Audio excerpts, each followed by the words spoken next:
during counseling period, we tell couples to be, have you engaged in premarital sex? If they said yes, now we don't judge them. We are not people that just push people away. You are a sinner, but we make them to do more. So what we do now, we have to take them through some procedures, like legalities, so that you will not lay your marital destiny on a faulty foundation. And if the foundation is being destroyed, what will you do? So we have to now engage the blood. They have to confess, repent, and do that. It can be restored back. You can build your marital journey. It doesn't mean every sex will lead to the destruction of that marital journey. And second question, is sex a perfect yardstick to quit a relationship? No, it's not, except it was rape. Because listen, it was in mutual consent.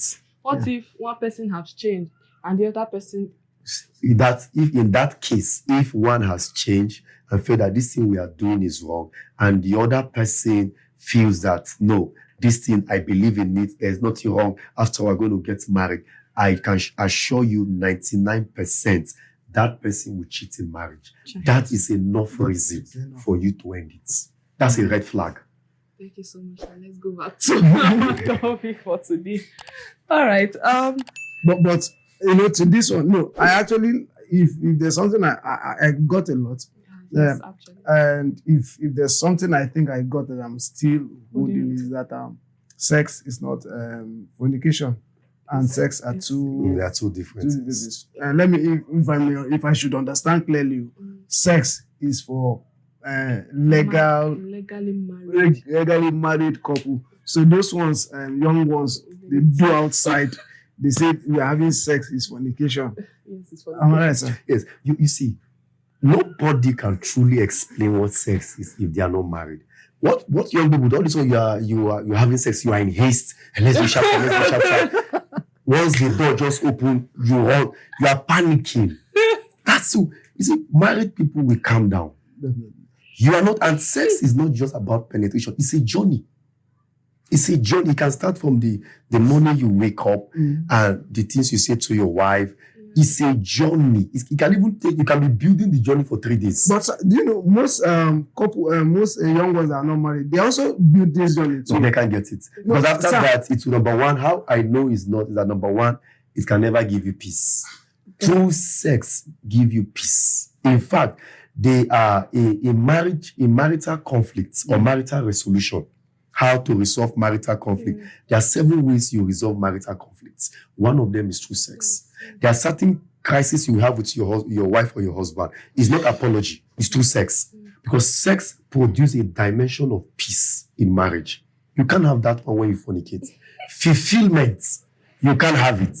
Not that you finish fornicating, the guilt, you start repentance, condemnation, you feel used, you feel drained, energy leaves you. When we have sex in marriage because we are drained to have energy. But if you fornicate, you are energized, but you will not lose energy. When you are stressed, there are 7 types of sex in marriage. One of them is what we call stress relief. When you are stressed, you are tired, you have sex to relieve. But do you know? So it's like we are going to bring you for sex education. I think we're already starting that.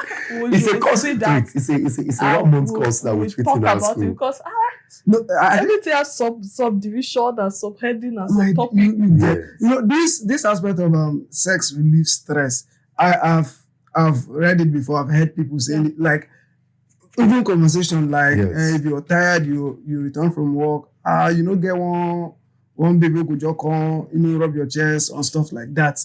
So you understand that it relieves stress. This guy is not married, and you are, because they've carried these things from I don't know how the marriage couple expose this thing to. It's online, actually. No. The things are there. They are aware, and people read. And by people read by experiences. But in all, I am very sure you can't get the blessed, the full package. Now you may get here and there the pleasure and all that. Stolen water. It's not package. This is now the stolen water. Stolen water. The full package design of sex can only be done in marriage. You can only enjoy.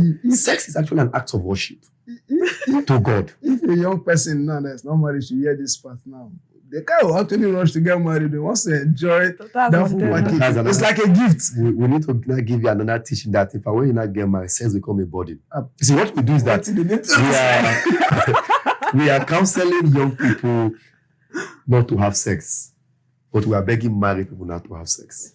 Now this is where we are now. That's the situation we have now. I was discussing with my friends a few days ago, and we were discussing, and there are times when we are out there, there's how we discuss openly, and then I was telling my guy, how about you? God don't do it for you. You're married already before now. You go like you are settled, and looked at me and said, marry first. You never know. That was what he told me. Get married first. I said, Baba, me.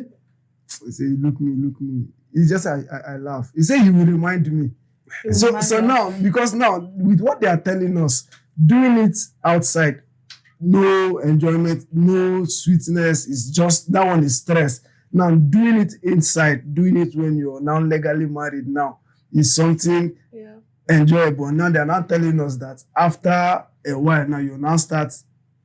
I don't understand. No, because there are other things you do in marriage. Yes. You can't be having sex morning, afternoon. Now you can do that during your honeymoon or the first 3 years or thereabout. But there's destiny. There's life. Children will come. There's work. Children will You come. have to look for money. Parenting is there. There are other things. Marriage is like a complex building. Sex is just one of the pillars of marriage. So there are other things. And there are other things you can get pleasure from outside sex. Okay. Even just having, because when we teach sex holistically, it's not just, because what people think is just penetration. There's something I teach called the cycles of sex. Romance. Because there are couples now who, it's too deep, let me not say this. So now, you so say that, it in fact. so that Let's let's go back. Okay, now back to the question about Hammer.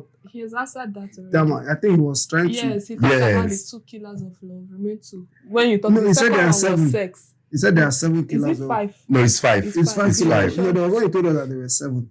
No, that one is different. That is Then something. I started with attraction and. Oh, that's the 7 things we call love. That is not love. That is not love. But what We he need was to know talking that about one. now, what he was talking about before we got into sex, Yes. spoke about the first one, The killers of love, killers which of is love. ignorance. ignorance, and he talked about The sex second that one- brought us here. Yes, It's that side that sex. brought us here. Then Yes. the third one.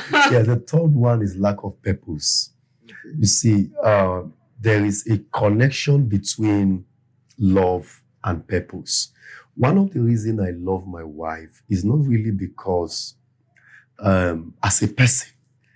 One of the reasons why you see that I am here, she's also here. Yes. Because we are not just connected in hearts, we are connected in purpose and vision. I was surprised seeing both of you say. Most Let me be people, honest. why marriage, you see, purpose is the fuel that carries the marital journey from where it is now to where to go.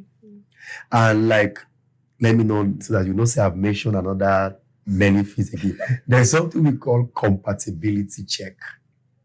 It might know the Bible said in Genesis 2:18 that it is not good for a man to be alone. I will make him a helper. It is up there.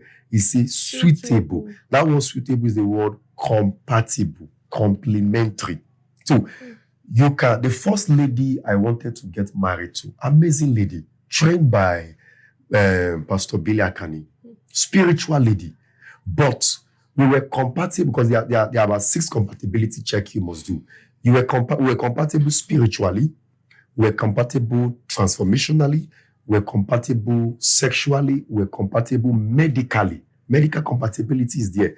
We're compatible financially, but we're not compatible in purpose and vision. We love ourselves so much, but our direction is different. I know that I'm not going to be far from ministry, but she's seen herself into something else. Or she was thinking, I want to leave the country. I want to be in Canada. And right now, as I'm speaking to, she's in Canada. And you don't have plans. I don't have plans. I'm a person that I'm thinking that God can tell me now, I'm sending you to Sambisa. I'm a missionary. So we love ourselves so much, but because by purpose we are not compatible, that love has to die. So purpose is what gives beauty and life to love. So purpose is another thing that either it can strengthen the love Okay. or it can kill the love. So, sir, I don't know. Because from what you just said now, you have Yes. the purpose, right? And then you're looking for someone who can actually support your purpose. Not really You can support, drive but the same way your direction. compatible, because the person herself has her own purpose. I have, but it can complement. We can Okay. find our purpose within Yeah. ourselves. Okay. Yes. So now my question here is, as a guy, you have a purpose, right? And as a lady, you have your own purpose. And then you have your dreams, like the young lady you Yes. actually made mention of that she's in Canada now. Yes. Now, what if, is it okay for a guy to change his purpose? Just Purpose is God given now. you can to change it just because you want to suit. All No, depends ladies to you. know. It's a serious red flag. All You can't depends. change, because if Like, I especially in Canada now. no, it's a purpose has to do with fulfillment. Yes. If you take me out of where I am now, put me inside the White House, I'll never be fulfilled.